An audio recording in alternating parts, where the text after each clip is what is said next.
Assalamualaikum warahmatullahi wabarakatuh. Hai, perkenalkan nama saya Liska Aryani dari 23 PAI 2. Kali ini saya akan menjelaskan mengenai administrasi peserta didik di sekolah atau madrasah. Simak baik-baik ya. Nah, yang pertama, apa sih itu administrasi peserta didik? Jadi, administrasi ialah proses secara keseluruhan mengenai rangkaian pelaksanaan kegiatan yang digerakkan oleh dua orang atau lebih dalam membentuk usaha bersama dan juga agar tujuan pendidikan tercapai. Sedangkan peserta didik atau juga biasa disebut sebagai murid atau siswa dalam KBBI berarti orang atau anak yang sedang berguru atau belajar.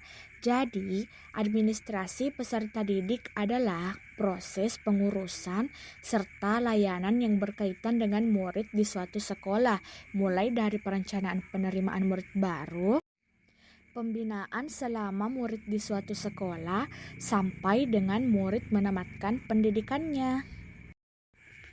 Kemudian selanjutnya, ruang lingkup administrasi peserta didik, yakni ada 10. Yang pertama, pengelolaan peserta didik baru. Yang kedua, pendataan dan pencatatan data pribadi siswa.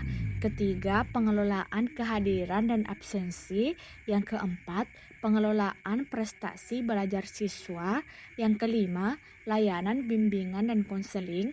Yang keenam, pengelolaan ekstrakurikuler. Yang ketujuh, pengelolaan tata tertib dan disiplin siswa. Yang kedelapan, pembinaan organisasi intrasekolah. Yang kesembilan, layanan kesehatan dan kesejahteraan masyarakat. Kemudian yang terakhir, pengelolaan alumni dan kelulusan siswa. Selanjutnya, prinsip administrasi peserta didik. Ada 5, yakni yang pertama, prinsip efisiensi, yakni mengerahkan seluruh sumber daya sehingga tercapai tujuan yang diinginkan.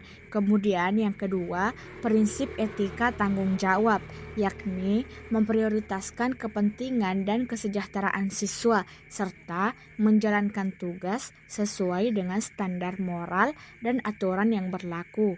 Yang ketiga, prinsip kontinuitas, yakni seluruh pengelolaan data dan administrasi siswa saling berkesinambungan, mulai dari penerimaan, pembinaan, hingga kelulusan. Kemudian yang keempat, prinsip efektivitas, yakni sesuai dengan tujuan yang telah ditetapkan dengan penggunaan sumber daya yang optimal. Kemudian yang terakhir yakni prinsip fleksibilitas, yakni harus sesuai dengan kebutuhan siswa, dinamika organisasi sekolah, dan kondisi lingkungan. Kemudian yang terakhir, prosedur administrasi peserta didik terbagi ke dalam 3 tahapan. Yang pertama, kegiatan awal tahun pelajaran. Tahun ajaran baru merupakan kegiatan yang diselenggarakan dengan membuka penerimaan murid baru di sekolah-sekolah. Adapun kegiatan yang dilakukan pada tahapan ini mencakup penetapan daya tampung, penetapan syarat-syarat murid baru, dan pembentukan panitia atau petugas penerimaan murid baru. Kemudian yang kedua, selama tahun pelajaran. Kegiatan setelah murid diterima di sekolah adalah membina murid sehingga berkembang kemampuannya secara maksimal dengan tujuan sekolah.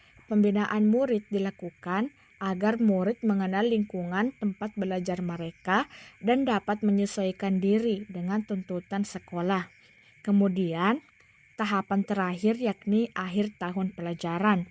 Adapun kegiatan pada akhir tahun adalah pelaksanaan ujian nasional dan ujian semester. Nah, itulah tadi penjelasan mengenai administrasi peserta didik di sekolah atau madrasah. Semoga apa yang telah saya sampaikan dapat difahami dan tentunya bermanfaat untuk kita semua. Sekian, Assalamualaikum warahmatullahi wabarakatuh.